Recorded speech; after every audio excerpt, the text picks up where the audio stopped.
Question ये आयु संबंधी क्वेश्चन है, ठीक है। इस तरह का क्वेश्चन काफी एग्जाम में बहुत बार पूछा जाता है और ज्यादा पूछा जाता है, ठीक है। ऐसा नहीं कि कम पूछा जाता है, बहुत बार ये क्वेश्चन पूछा जाता है। ये बहुत इंपॉर्टेंट बेसिकली क्वेश्चन होता है और ये छोटा नंबर में पूछा जाएगा, ज्यादा नंबर में पूछा नहीं जाएगा, लेकिन याद रखिए कि ये इंपॉर्टेंट क्वेश्चन में पूछा जाएगा, ठीक है।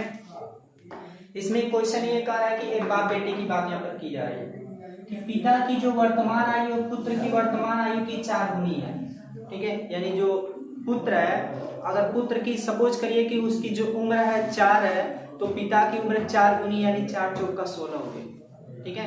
और अगर मान लीजिए कि अगर पुत्र की वर्तमान आयु 3 है, तो पिता की वर्तमान आयु 3 चौका 4 गुनी ना, तो 4 से गुना 3 चौका 12 हो जाएगा, ठीक है। हम यहाँ पे कुछ मान के चलेंगे, कुछ करके चलेंगे, ठीक है। सपोज करिए कि हम मान ले रहे हैं, इसको सॉल्व जब करेंगे तो आप एक छोटा सा काम करेंगे। माना जो पुत्र है, सबसे पहले जो छोटा रहता है, रिलेशन में देखते हैं जो छोटा है, ठीक है। पिता और पुत्र में छोटा कौन है? पुत्र है, ठीक है। हम पुत्र की वर्तमान आयु मान के चलेंगे। यहाँ पे मानेंगे जो पुत्र है, पुत्र की वर्तमान आयु, पुत्र की वर्तमान आयु, पुत्र की वर्तमान आयु x वर्ष है, ठीक है। पुत्र की वर्तमान आयु x वर्ष है, ठीक है। अब यहाँ पे अगर एक बात बताइए, जब पुत्र की वर्तमान आयु x वर्ष है, तो पिता की वर्तमान आयु क्या हो जाएगी? 4 का गुना यानी 4x होगा कि नहीं होगा? होगा ना। यानी पिता की जो वर्तमान आयु हो जाएगी, पिता की वर्तमान आयु यानी 4 से गुना वर्ष, यानी इसकी जो आयु हो जाएगी वो कितना हो जाएगा? 4x वर्ष। इतनी बात समझ में नहीं है? पुत्र की वर्तमान आयु x वर्ष, लेकिन पिता की वर्तमान आयु 4x। यहाँ क्लियर है? ठीक है। आगे इसमें बोल रहा है कि 3 वर्ष बाद। अब यहाँ पे ध्यान से सुनिएगा, एक तो बोलता है कि 3 वर्ष बाद, और कभी कभी कह देता है कि 3 वर्ष बाद, चाहे 5 वर्ष बाद, चाहे, अब यहाँ पे क्वेश्चन रोटेट कर देता है कि 3 वर्ष पहले चाहे 2 वर्ष पहले। पहले का मतलब माइनस और बाद का मतलब प्लस, ठीक है। यानी यहाँ पे कंडीशन ये होगा, कह रहा है कि दोनों का 5 वर्ष बाद पिता की आयु पुत्र की आयु की 3 गुनी हो जाएगी। ध्यान दीजिएगा, पुत्र की आयु कितनी हो जाएगी? 3 गुनी हो जाएगी।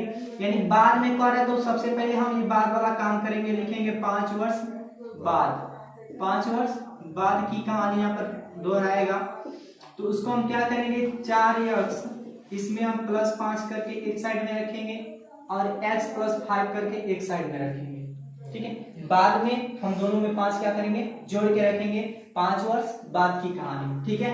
5 वर्ष बाद की कहानी थोड़ा बदल रही है कि पुत्र की आयु की कितनी हो जा रही है? 3 गुनी हो जा रही है। तो पुत्र की आयु, ध्यान से सुनिएगा, x +5 यही है ना। पुत्र की आयु को हम 3 से गुना कर देंगे, ठीक है।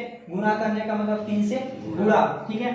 4x + 5, 3 का गुणा x में करेंगे तो 3x हो जाएगा। 3 का गुणा 5 में करेंगे तो 3 5 जा 15 हो जाएगा, ठीक है। अब इसको और इसको एक साइड में रखिए, यानी 4x इधर रहेगा, ये प्लस में इधर आ गया तो क्या हो जाएगा? माइनस। 15 वहीं पर आने देंगे, ये प्लस में उधर गया तो क्या हो जाएगा? माइनस हो जाएगा। यानी 15 - 5, यहाँ पर कोई दिक्कत है नहीं। 4x में और 3x दोनों में घटेगा तो क्या बचेगा? x बच जाएगा। और 15 में से अगर हम 5 घटा दें तो कितना मिल जाएगा? 10 मिल जाएगा। यानी आप कह सकते हैं जो पुत्र है, पुत्र की आयु, पुत्र की आयु, पुत्र की आयु x वर्ष है, तो x वर्ष था, ठीक है। लेकिन x की वैल्यू कितना है? 10। यानी पुत्र की आयु कितना है? 10 वर्ष। तो पिता की आयु कितनी होगी? पिता की आयु 4x था, 4 गुणे x की वैल्यू कितना है? 10। तो 10 यहाँ पे लिख देंगे, 4 10 जा 40। यानी जो बच्चा है वो 10 वर्ष का है और पिताजी कितने हैं? 40 वर्ष के। ये आप लोगों का क्वेश्चन था, इसका सॉल्यूशन देखिए। सॉल्यूशन में कोई दिक्कत नहीं होनी चाहिए, ठीक है। कोई बहुत बड़ा सॉल्यूशन भी नहीं है, ठीक है, और बहुत हैवी भी नहीं है, समझने में बहुत आसानी लगती है, ठीक है, लेकिन इसको पढ़ना जरूरी होता है। ऐसा सवाल एग्जाम में जरूर आएगा। एक तो नाव वाला हो गया, ठीक है, एक आयु वाला हो गया, एक और आता है जो भिन्न वाला होता है कि एक भिन्न के हर में इतना जोड़ दिया जाए तथा हर में इतना घटा दिया जाए तो भिन्न का मान बदल जाता है, ठीक है। तो इस टाइप के क्वेश्चन आपको पढ़ना जरूरी है। लगभग 4 नंबर में, 5 नंबर में, 7 नंबर में देके जाएंगे।